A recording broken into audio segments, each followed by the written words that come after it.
Hi, welcome to the Treasure Chest for Parents. I'm Coach Kiria Kalata, and today we're talking about board games.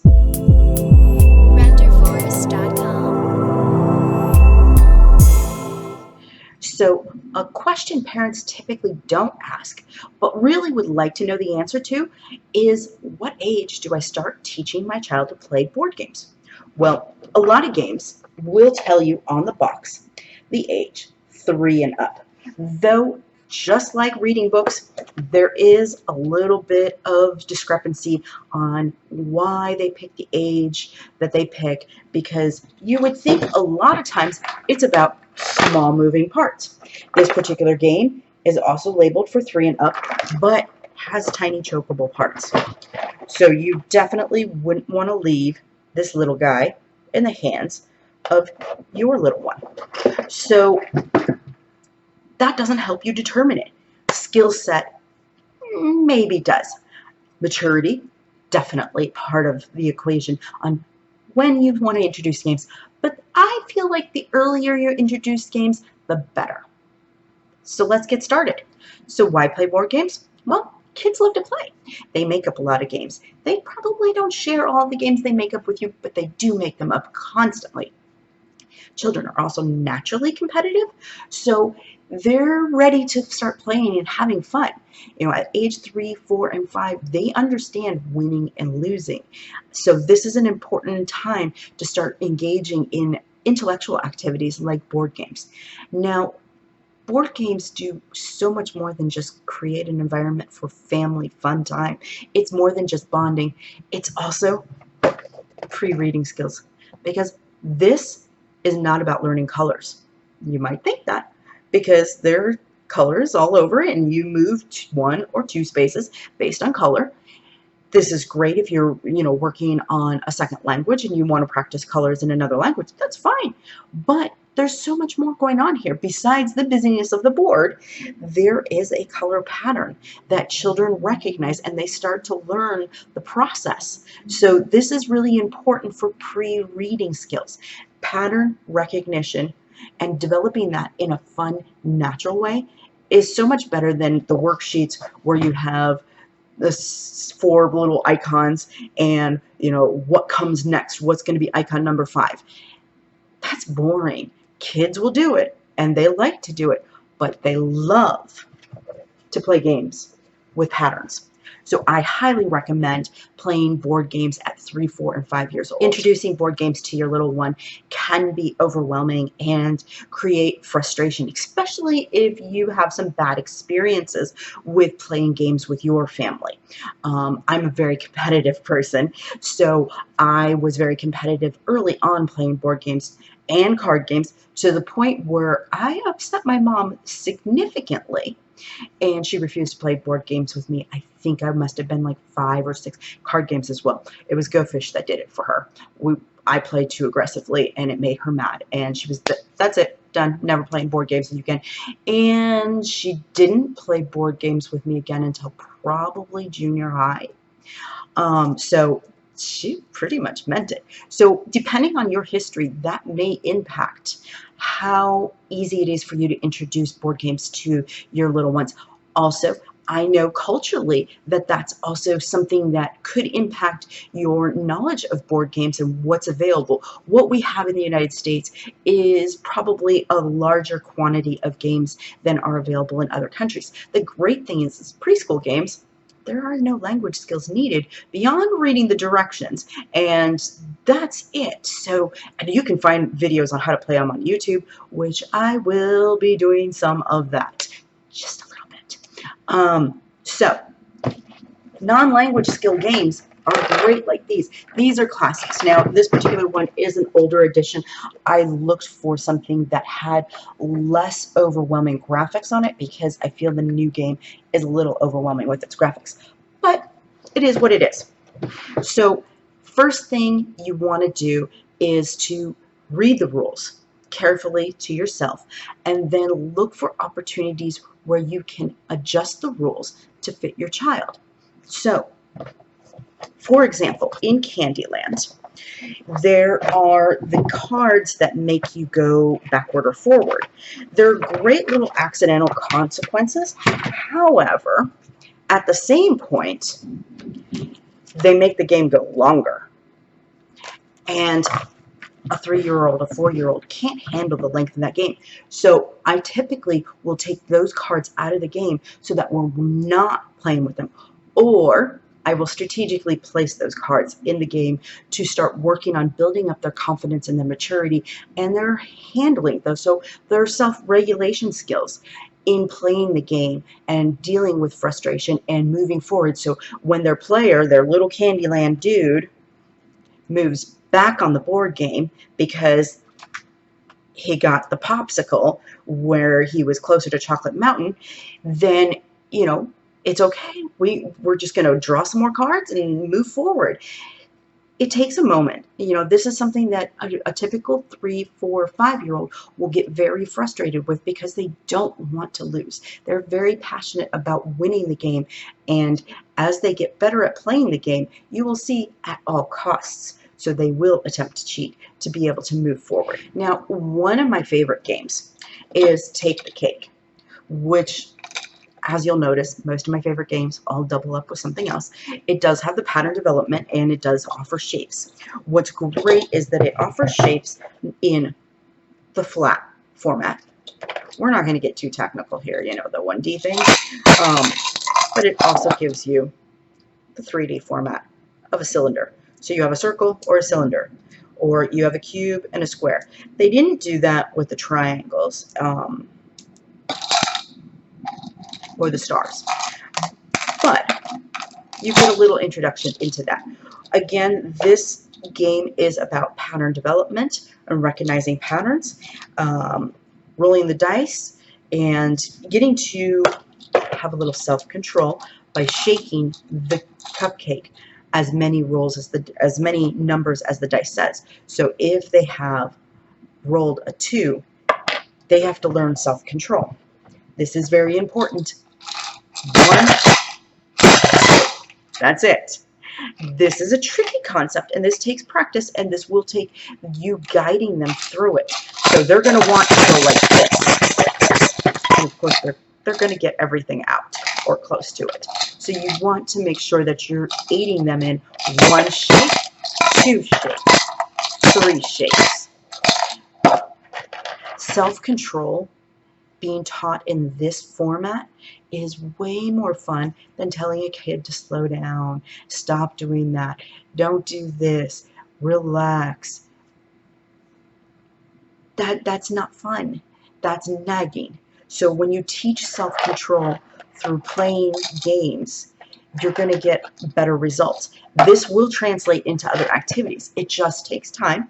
Nothing happens overnight. So don't think that you're teaching self-regulation and with this game and you play it for 1 week, all 5 days, and you expect your child to not run out into the street after the ball.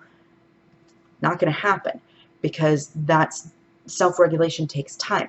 That part of the brain hasn't developed yet. And we're not going to get into the woohoo science and all of that kind of stuff. This is just plain talk for you and me, parents, to just understand the value of playing games so that you can go out there, purchase them, take them home, and enjoy them, and have a great family game night.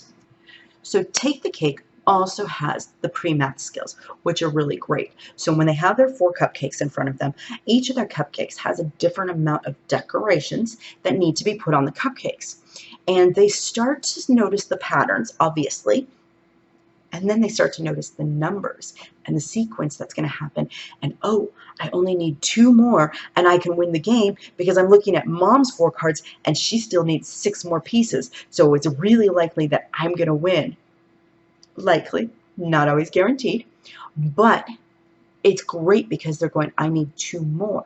So they're building in that natural mathematical vocabulary that you want them to have for kindergarten and 1st grade. So Take the Cake, one of my favorite games to play with littles because it's fun. They like to decorate, and after we've decorated our cupcakes, we pretend to eat it and go num num num num num num num. It makes it so much more fun. You know, if you're going to play a great little pretend game like this, take it all the way and actually pretend. So Hi-Ho Cheerio is a really great pre-math game. This one, not so much on the pattern development, but on using mathematical vocabulary and just really starting to train the brain to start thinking in more and less and being focused on a goal. So with Hi-Ho Cheerio, you have these little berries or apples. I have blueberries, apples, and cherries. Yes, not all of those are actually on trees, they're on bushes, but we're going to take the science part again out of the equation and focus on just the gaming activity. One thing I remember that was devastating to me as a child when I played it is I put the fruits on a little too hard and started to warp the circles so that they weren't resting on them anymore, but they were pushed through, and they would just, I set it on and it would fall through, and then of course that made it really hard to play the game. So lesson learned, I pass this on to every student I play this with, is to gently put the fruit on using your fingers to hold the stem, which of course then we're working on our fine motor skills, which is a wonderful thing. That's the bonus on this game, fine motor skills, as well as the math skills. You can change up your vocabulary. I would recommend saying softly put it there instead of gently, because we tend to use the word gentle a lot. So that may not have as big of an impact as, place it on there softly. That will help them think about their movement, because things are hard and soft. That's a much more tangible, understandable word than gently. Gently is not quite so tangible. So I would use the word softly put them on your tree. Obviously, you need to match it to the right colors, which is, again, another nice basic skill. But what I love the most is being able to use the vocabulary, the mathematical vocabulary. Who has more? How many more do you need? How many less do I have than you? And so on. So being able to talk about that. I have the kiddos even writing it out now on a whiteboard board. So we start off with a 0 because we have 0 in our basket, and every time it's +1, +2, +3. So, and then if you choose to have the dog and the bird take things away, then of course then you have the opportunity for takeaway. But start slow by just adding. If you do just adding on the game, of course this is a 5 to 10 minute game. If you start adding subtraction in there, then it becomes a more 15 to 20 minute game. If you add dump the basket, which is a start over essentially, then you could end up with a 30 to 45 minute game. It can go really long. Sometimes it goes like lickety split even with the basket, but more often it is a long game. So I recommend altering the game to your needs and to your child's needs. Again, this is about building up their self-esteem and confidence and success in playing the game, not about winning, but about having fun, and for you, about the opportunity for them to learn as well. So another great game that you can teach is checkers or chess. If you don't know chess, that's okay. You can just stick with checkers. Now, I was really surprised that, again, culturally, checkers is not something that's around the world. So this is a game that I teach my kids to play because it's a simple, fast, fun game, and it's not the same as chess at all. They always think it is because of the board. So if you have a child who's already playing chess, this may confuse them, so you want to make sure that they're foundational in their chess skills, because you don't want to confuse them because the board is the same. So I would recommend that if you're starting with chess, stick with that for at least a year before moving on to playing checkers and chess, or vice versa. So what age can play checkers and chess? There are schools that teach 3-year-olds to play both games. So even though these boxes typically don't say what age, go for it. It really helps. The greatness on this, again, is there's the logic, the pattern development, sequencing. They're looking at strategy.